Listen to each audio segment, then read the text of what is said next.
Eu acho que eu posso dizer sem dúvida de contradição, olha, sem exagero, que a maior pergunta que pode ser feita da humanidade realmente é perguntada na palavra de Deus.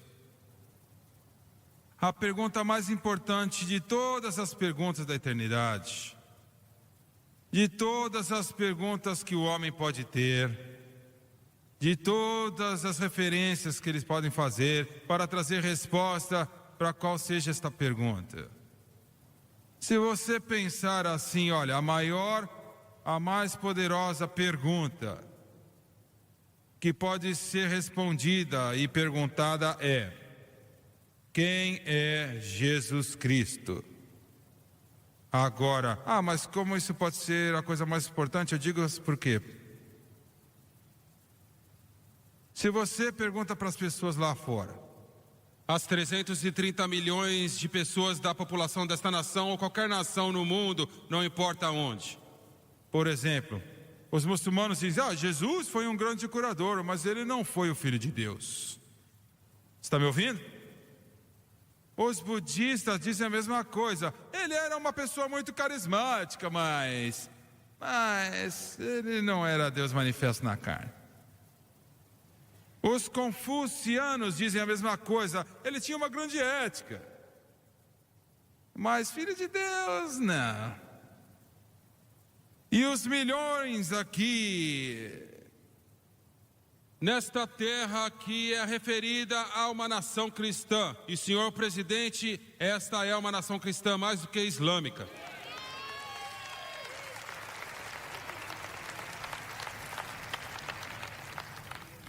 E você pergunta para eles sobre Jesus Cristo, muitos vão te dizer: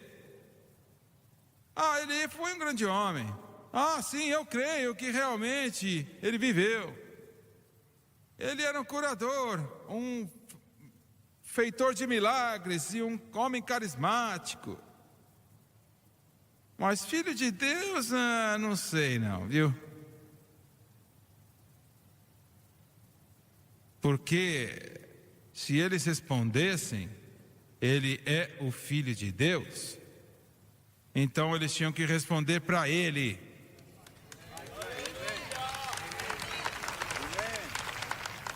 E deixa eu dizer isso de novo, eu quero que você entenda. Se eles admitissem e crescem no seu coração que ele é o Filho de Deus, Deus manifestado na carne,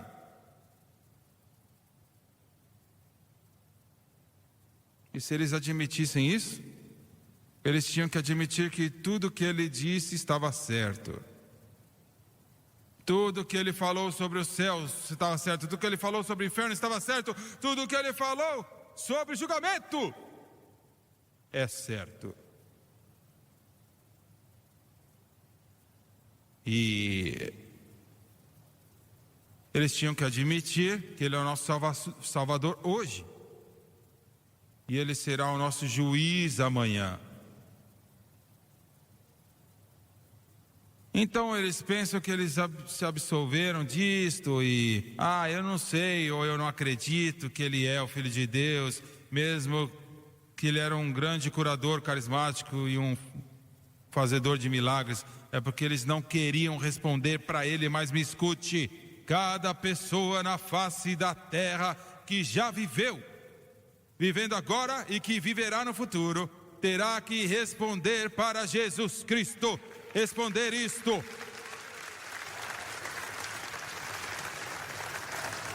como eu falei um momento atrás, você vai ter que responder para ele hoje se ele é o seu Salvador, ou você vai responder para ele amanhã como o seu juiz.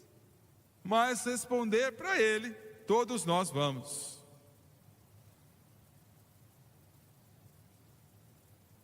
Se você quer saber o que Deus o Pai parece-se, Daniel falou que ele viu Deus o Pai, e ele o chamou o ancião de dias, no capítulo 7 do livro de Daniel. E ele viu o Filho do Homem vindo a ele no trono. João, o revelador, disse que ele viu o trono de Deus. E Deus sentado naquele trono, e ele viu o Cordeiro de Deus se levantando e pegando o livro das mãos dele. Apocalipse capítulo 4 e 5. Glória a Deus. Se uma pessoa é o Filho de Deus, quer dizer que eles são Deus. Você tem que chamar o nome dele Jesus, porque ele salvará o seu povo dos seus pecados. Jesus escolheu. Muitas pessoas, escolheu 70 pessoas, escolheu 12 pessoas, escolheu 3 pessoas. Os 12, como você sabe, são os seus discípulos. Os 70 também. E se você notar,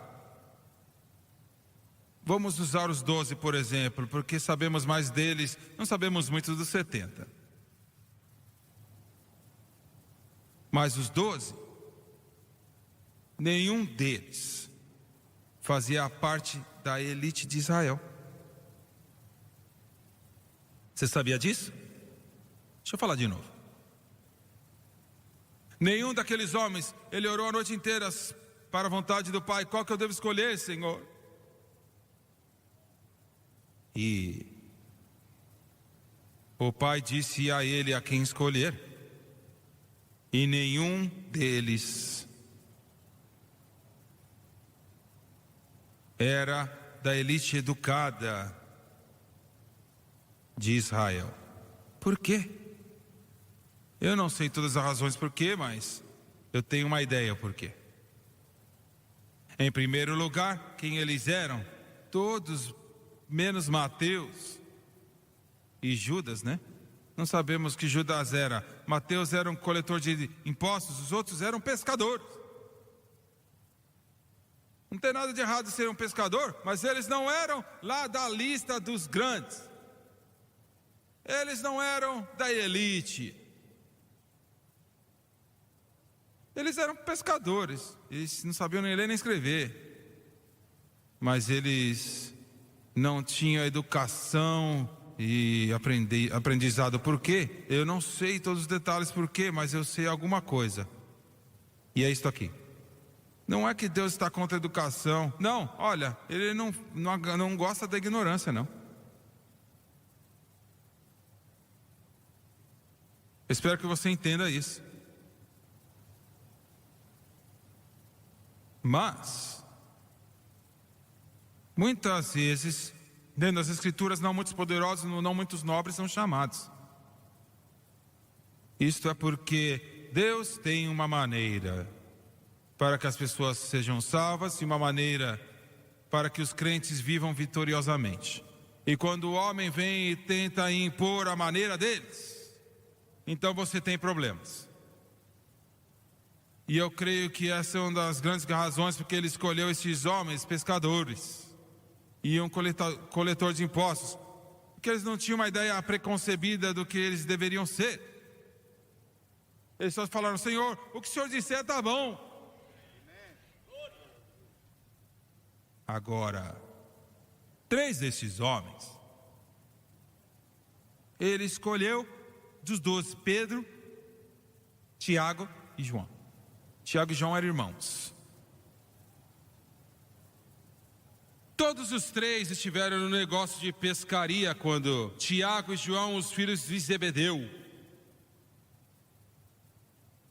Negócio de pescaria. Pedro também era um pescador. Podia muito bem ser empregado por Zebedeu. Jesus, 3 vezes diferentes, pegou esses 3 homens de lado e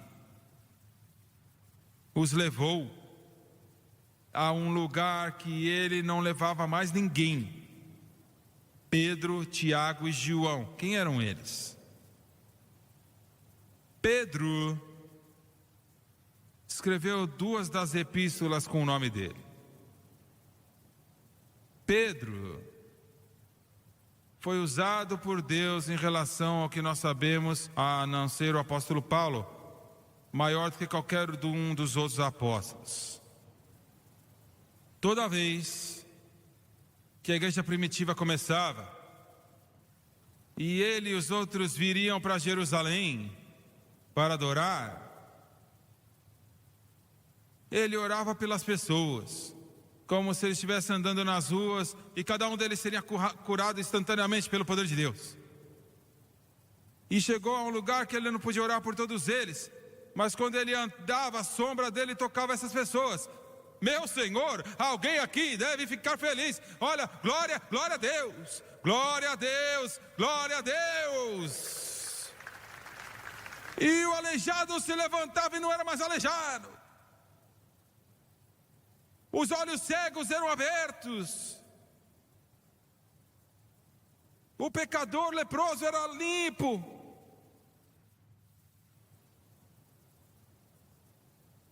Eu já te falei isto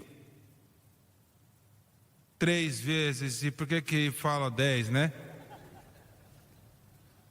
Quando nós chegamos na televisão, lá em Israel, tivemos que ir para lá. Eles queriam dar um tempo para outra pessoa, né? Para uma outra programação. E o escritório desse sistema de cabo maior em Israel, lá, 1 milhão de casas. É do lado do mar Mediterrâneo. E é lindo. Olha, alguns pés estão lá as águas do mar Mediterrâneo. E eles tinham se movido para este prédio um dia antes. E o nosso tempo da nossa entrevista, tínhamos meia hora extra. Então eu pedi para o irmão: você pode me dizer onde que é a casa de Simão, onde Pedro estava orando lá em cima daquela casa? Lógico que aquela casa já foi embora, né? E outras casas já estavam lá. Ah, sim, sabemos exatamente onde é que era. E fomos lá. E era muito peculiar saber que Simão Pedro se levantou em cima de casas com aquela laje, né? Aquela laje plana, e buscou a face de Deus, e foi dado a grande visão da igreja gentil. Glória a Deus, aleluia. Isso incluiu eu, isso incluiu você, isso incluiu você, e você e todos vocês. Louvado seja Deus. E de lá ele foi para Cesareia. E Cornélios, Cafarnaum, e Cornélios foi salvo e batizado com o Espírito Santo em toda a casa dele. Nós estávamos lá e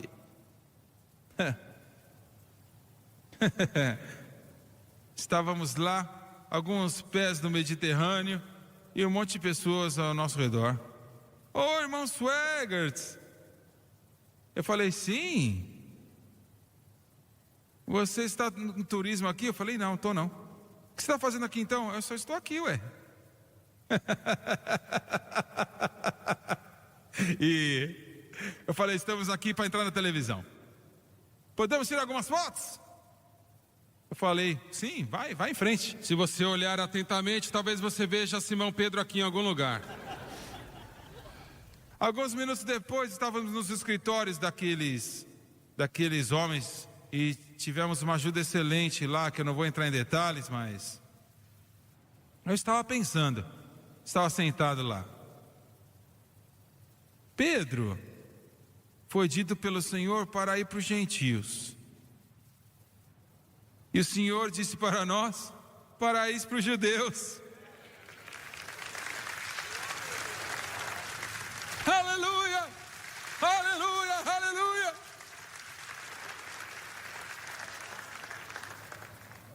Pedro, quando ele foi assassinado, a predição diz que quando começaram a pregá-lo na cruz, porque ele morreu numa cruz, né? Ele diz: pare, por favor. Eu não sou digno de morrer como meu mestre morreu. me coloca de ponta cabeça, minha cabeça para baixo, e prega os meus pés então em cima. A esposa dele foi assassinada ao mesmo tempo. E a tradição diz que ele falou para ela, quando ele estava morrendo e quando ela estava morrendo: lembre-se do Senhor, lembre-se do Senhor, lembre-se do Senhor. Tiago, não sabemos muito dele. Ele foi assassinado e morto, executado por Herodes, quando ele tinha 35 anos de idade. O seu irmão João foi o único dos 12 que morreu uma morte natural. João. Ele escreveu o livro que tem o nome dele, o Evangelho de acordo com João. Ele escreveu 1ª, 2ª e 3ª epístolas de João. E ele escreveu o grande livro de Apocalipse, que fecha os canônicos da Escritura. Eu, João, estava em espírito no dia do Senhor. E eu vi em Jerusalém, Nova Jerusalém descendo, comparado como uma noiva adornada para o seu casamento. Glória a Deus, e ao Cordeiro para sempre.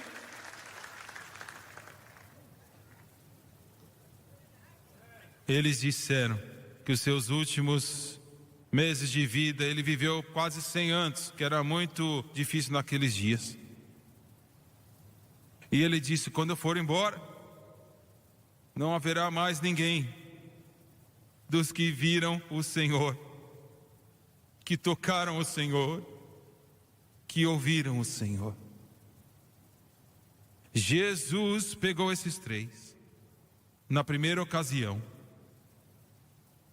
foi no lar de Jairo, o líder da sinagoga.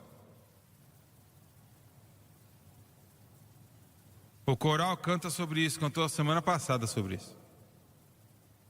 Essa menininha, a filha de Jairo, 12 anos de idade. A morte é uma coisa terrível.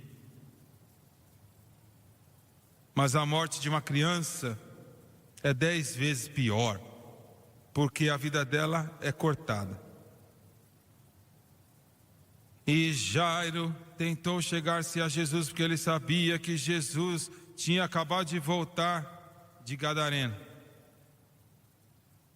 Quando ele falou, chegou: vem e ore pela minha filha, ela está ao ponto da morte. Mas você sabe a história, a mulher que tocou lá as orlas de Jesus. E Jesus parou e parou, e Jairo não falou nada. Mas ele estava pensando: oh meu Senhor, eu quero ver essa mulher curada, mas se ele não correr, a minha filha vai morrer. E um servo veio e falou: não se preocupa, não perturbe o mestre mais. Olha, a sua filha acabou de morrer. Eu posso imaginar a dor e o coração de Jairo. A sua filha de 12 anos, sua filhinha, ela está morta.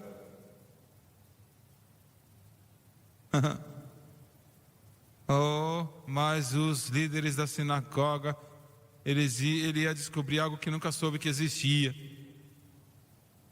Jesus virou-se, todos os seus discípulos, falou: Pedro, Tiago e João, venham comigo.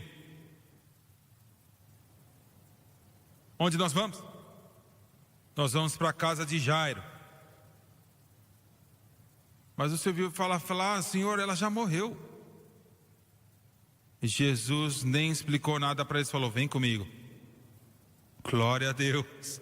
E no texto diz que eles foram e eles foram em uma jornada, mas era uma jornada no mundo espiritual. E eu sei que Jairo deve ter pensado: o que ele está fazendo? Mestre, a minha filha acabou de morrer. Vem, Jairo, vem. Vamos lá. Glória a Deus. Pedro olhou para João, João olhou para Tiago e... Por que ele não perguntou para os outros discípulos? Eu não sei disto. Ele não me falou a você todas as coisas, ué. Mas ele viu algo nestes 3 homens que não era residente nos outros. E ele pegava eles e levava eles um pouquinho mais perto dele. Um pouco mais. E eu posso ver, Tiago, eles não aprenderam, não me perguntem de nada. Só faz o que ele diz para fazer. Seja o que ele te dizer para fazer, faça. Glória a Deus.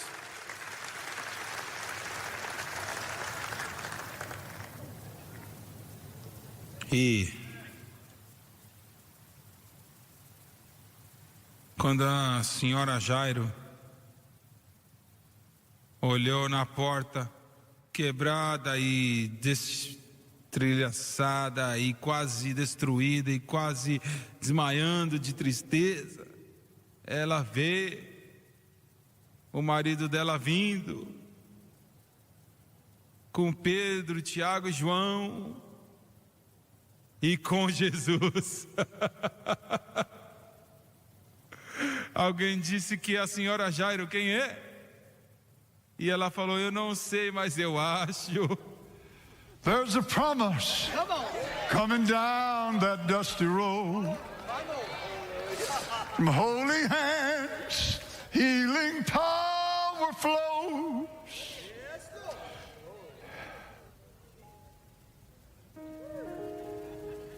He holds the key to what you need. Death and hell, he will defeat. Because there's a promise coming down that dusty road.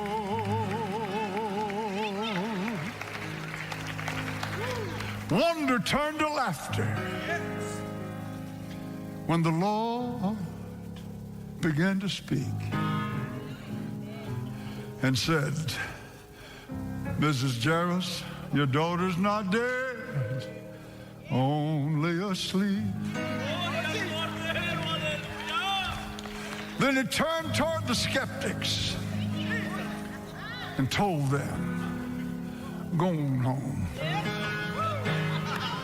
Leave me and death right here alone. Glory to God. Glory to God. I'm going to show him who's boss. I'm going to show him who's right.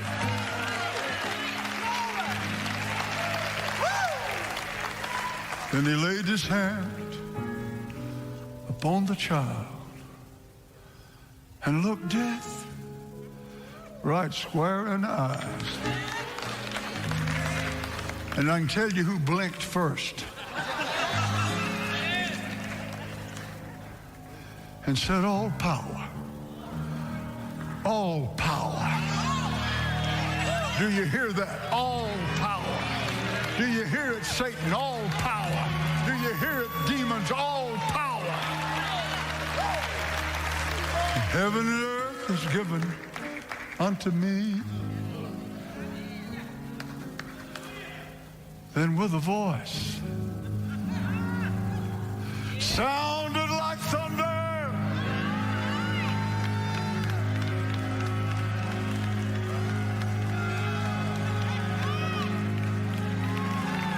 well, he hurled, said, Death, I'm going to show you how that David killed Goliath.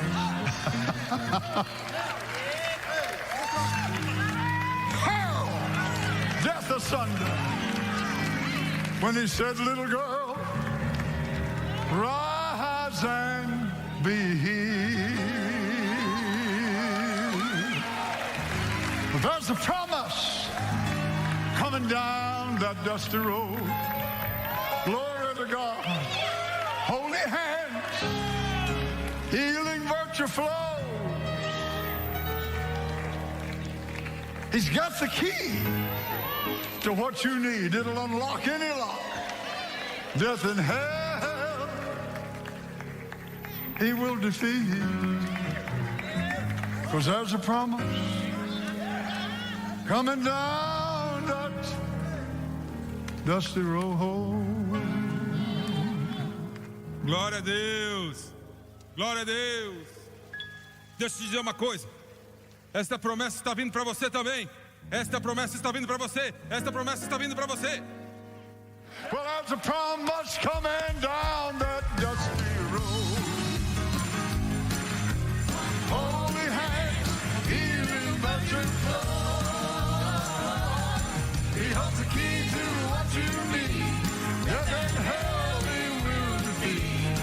'Cause there's a promise coming down that dusty road. One more time. There's a promise coming down that dusty road. From the holy hands, healing virtue flow. He holds the key to what you need. Death and hell he will defeat. 'Cause there's a promise coming down that dusty road.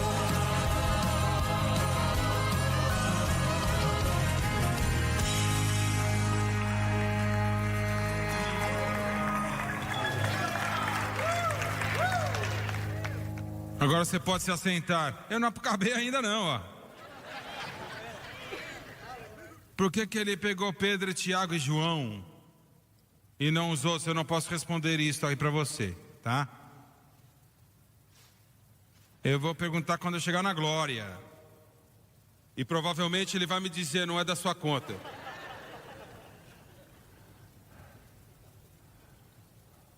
Mas, isto eu sei. Ele queria mostrar para eles o seu poder. Ele queria mostrá-los o seu poder. Ele tinha poder até para ressuscitar os mortos. Você está entendendo? Você está entendendo? Ele tinha poder para ressuscitar os mortos, poder para curar o enfermo, mas ele tinha poder para ressuscitar os mortos. E, irmão, quando ele voltar com um clamor, com uma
arcanjo e a trombeta de Deus, e os mortos em Cristo ressuscitarão primeiro, e aqueles que estão vivos serão conhecidos e encontrarão com Ele nos céus, para se encontrar com o Senhor nos ares. Poder, poder, poder.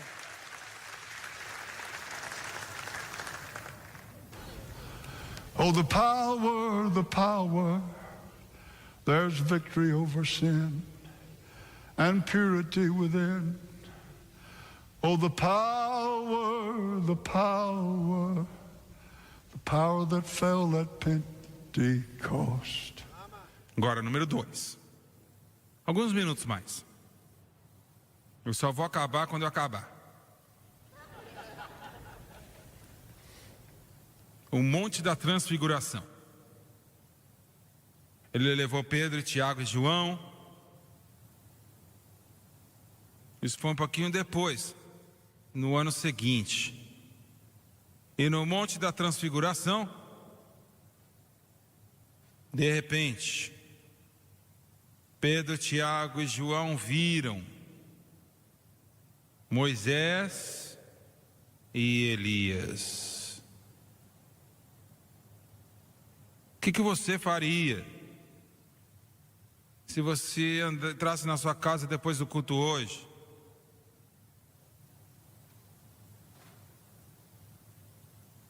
e lá estava um homem lá com uma roupa até o chão,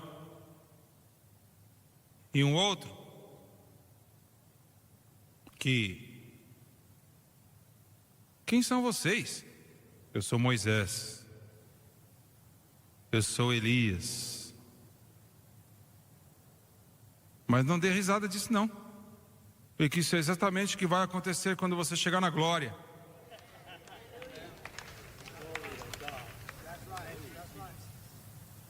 E de repente Jesus, o que estava nele, começou a brilhar para fora.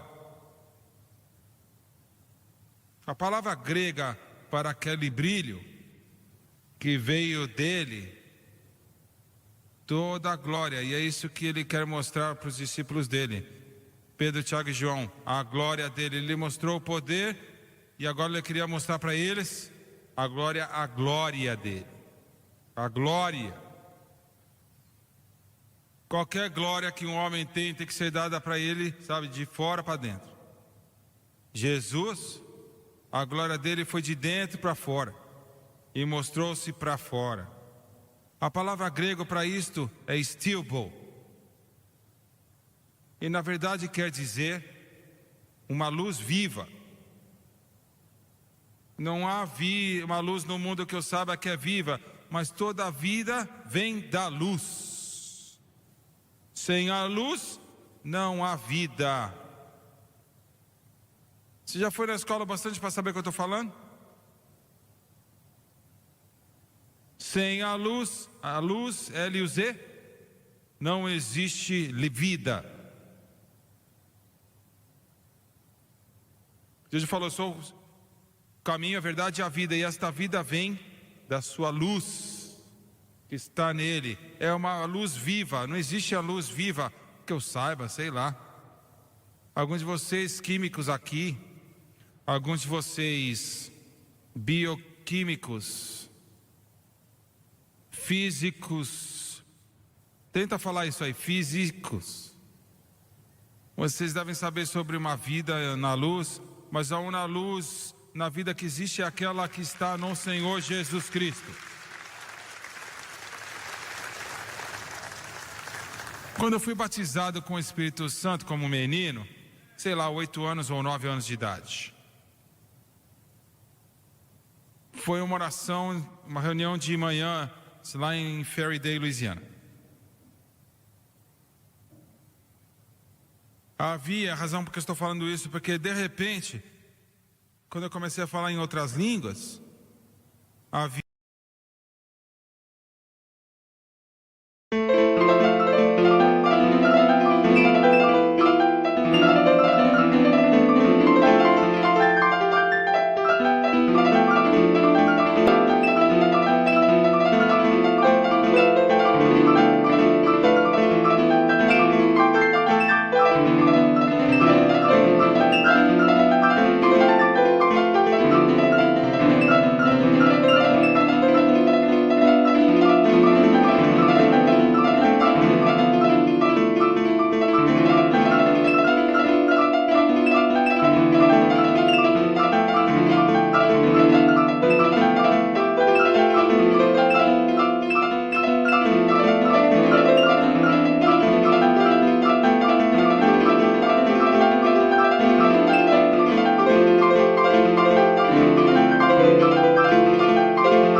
via luz como uma piscina de luz, que eu podia tocá-la. E era como uma luz líquida. Eu nunca ouvi de luz líquida na minha vida. Eu não sei se isso existe, mas era uma luz líquida que estava sendo mostrada em mim naquela manhã. Era como se fosse líquida, uma luz líquida. Ah, você podia sentir? Não. Mas parecia como se era líquida. E descansou em mim. E foi semanas eu não falava mais inglês, eu só falava em línguas por semanas. E glória a Deus, Jesus estava mostrando para os seus 3 discípulos a sua glória. Quando eles viram aquilo, eles caíram, começaram a adorá-lo e corretamente. E Pedro, ó, Senhor, vamos fazer 3 tabernáculos, um para você, um para Moisés e um para Elias. E ouvi uma voz que veio dos céus e falou: não, Pedro, é o meu filho, não coloca ninguém na plataforma com ele não. Olha, como maravilhoso Moisés e Elias são, não coloca ninguém no nível do Rei dos Reis e Senhor dos Senhores, o Deus, Filho do Deus vivo, o mais belo de milhares, a estrela da manhã. Agora, o que é glória? O que é a glória? Eu me lembro a primeira vez, eu tive o privilégio de conhecer o presidente Reagan, quando ele estava na Casa Branca.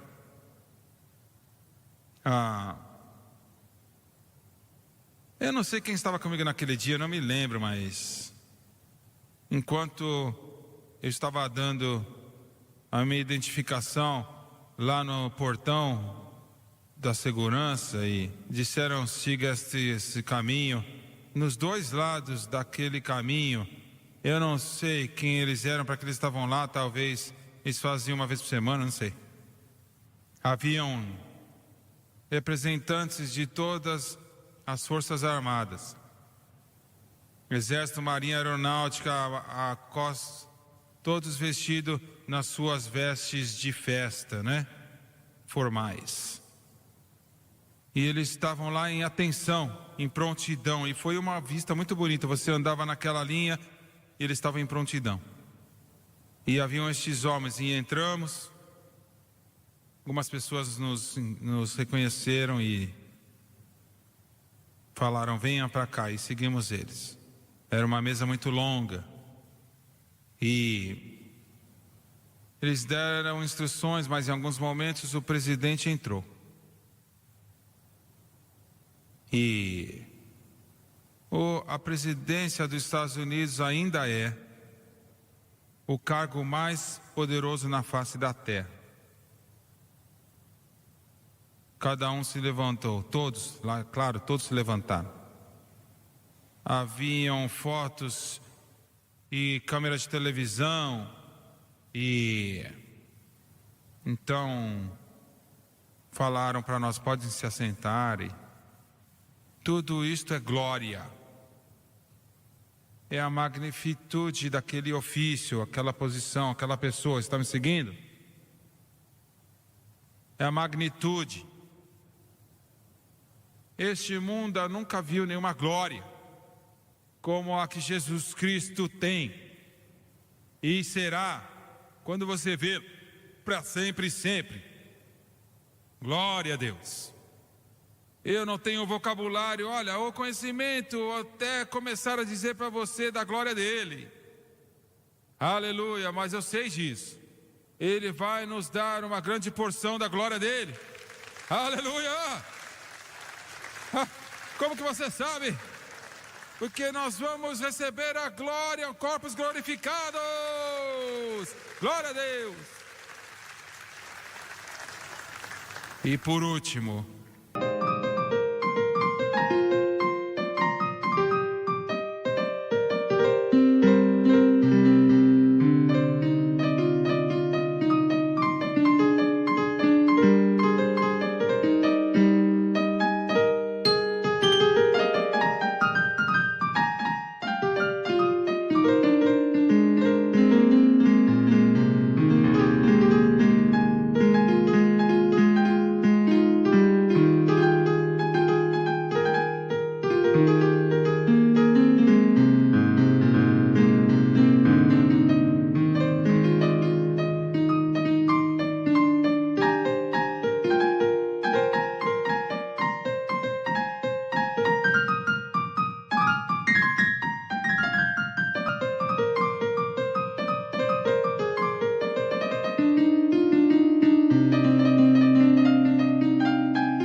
por último, horas antes dele morrer, ele vai para o jardim do Getsemane e ele leva Pedro, Tiago e João com ele. E ele mostrou para eles o poder, ele mostrou para eles a glória. Você vê, Jesus era uma pessoa normal. Ele cresceu no lar de uma pessoa normal. Ele não era de Aristóteles. Ele cresceu na casa de um servo, uma pessoa normal. Não havia classe média naquela época. Somente os pobres ou os ricos. E os discípulos o viram como ele realmente era, a sua glória. Ele levou os três no jardim do Getsemane. Ele diz para eles: vamos um pouquinho mais distante, longe dos outros. E eles fizeram isso. Eles não fizeram muito bem, viu? Ele estava chorando e clamando a Deus: Senhor, se for possível, afasta de mim este cálice. E os discípulos dele, olha, de maneira alguma, eles estavam sonolentos. Falaram: vamos um pouquinho mais para frente. Lá no jardim, eles foram. E ele começou a orar e clamar a Deus. Através do estresse, ele começou a suar profundamente. E o suor começou a virar gotas de sangue. E as capilares das suas veias começaram a quebrar da pressão na sua pele. Se fosse possível, passe esse cálice de mim, Senhor. Mas então, não seja feita a minha vontade, mas a tua vontade seja feita. Agora, eles queriam dormir, mas ele disse: não podeis vigiar por 1 hora. Ele realmente nunca os repreendeu. Queremos culpá-los, mas a gente não faz nada diferente. Ele estava no meio de um estresse e uma presença da morte que estava lá, que deixou eles sonolentos. Mas eles tinham visto o poder dele e a glória dele. Eles agora testemunharam o seu sofrimento. E senhoras e senhores, tudo que podemos fazer como crentes é entender um pouquinho do sofrimento físico que ele passou na cruz. Então, não podemos entender a parte espiritual. Ele que não conheceu o pecado, se tornou uma oferta do pecado, para que nós nos tornemos a justiça de Deus nele. Glória a Deus. Ele sofreu. E muitos cristãos hoje fizeram a coisa errada. Eles confundem tudo e acham que a cruz é um lugar para você sofrer. É onde ele sofreu. Se você acha que você pode sofrer mais do que ele e adicionar algo para o que ele fez, você está errado. Ele já sofreu para que nós não precisássemos sofrer. Glória a Deus. A cruz não foi uma derrota, foi a maior vitória que o homem já testemunhou na face da terra. Aleluia! Glória a Deus! O poder dele, a glória dele e o sofrimento dele. Eu escutei o testemunho de um homem que era o líder do departamento de psicologia, que ajudou prisioneiros na cadeia no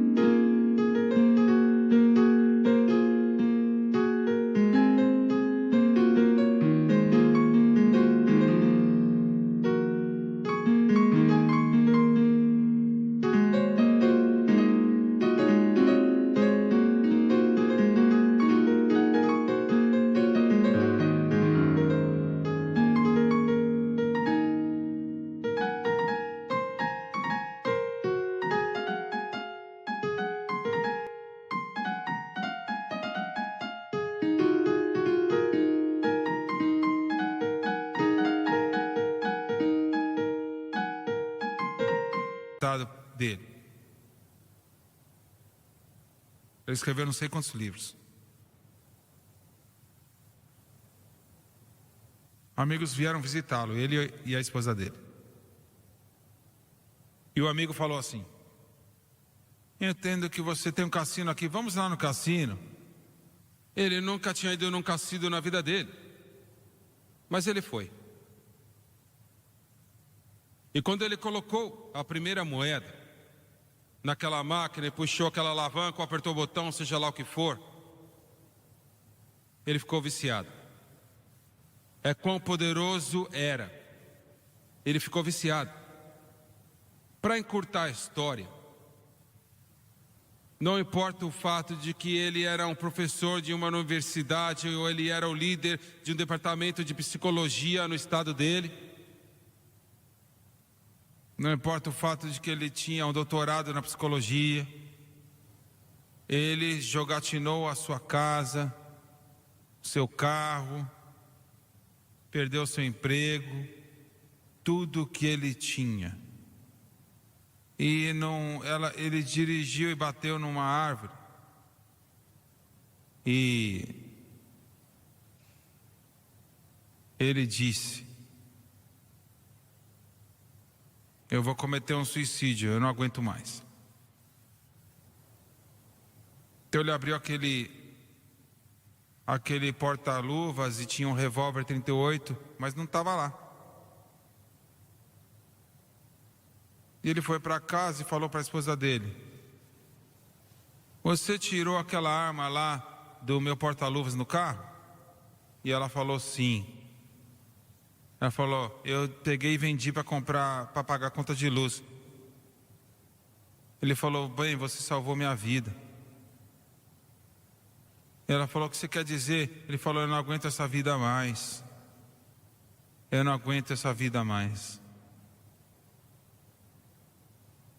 Você vê, mas a inteligência pobre clamando que é muito esperta, professando serem sábios, eles se tornaram nécios. E quando o doutor, qual é o nome dele? Aquele doutor que está correndo para presidente lá? Obrigado, meu amigo. Eles não sabiam aqui, ó. Dr. Carson, quando ele diz no seu livro, eu escutei, eu não li, mas eu escutei, que ele tinha problemas com temperamento e ele entendeu que ele ia destruir a vida dele. E ele foi para um quarto lá na casa dele e ficou lá por 3 horas. Falou: Senhor, o Senhor tem que me ajudar. E eles estão zombando dele, sabe, isso é ridículo. Ai, eu queria poder dizer o que eu quero dizer. A idiotice, olha, a grosseria, a estupidez, olha a coisa horrível que eles falam mal do Evangelho de Jesus Cristo. Ele pode mudar a vida de um homem, o coração e a alma e o espírito.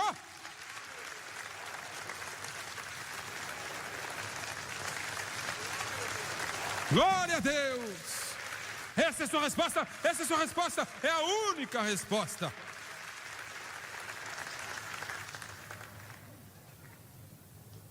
E ele voltou para o carro dele, o psicólogo, e dirigiu lá no mesmo lugar que ele ia colocar a arma na cabeça dele. Saiu do carro e ele tinha zombado de Deus, zombado dos milagres. Mas quando sua costas está contra a parede e você não tem mais nenhuma pessoa para te ajudar, tell it to Jesus. Tell it to Jesus. His is Cristo. Well, there's a new name written down in glory.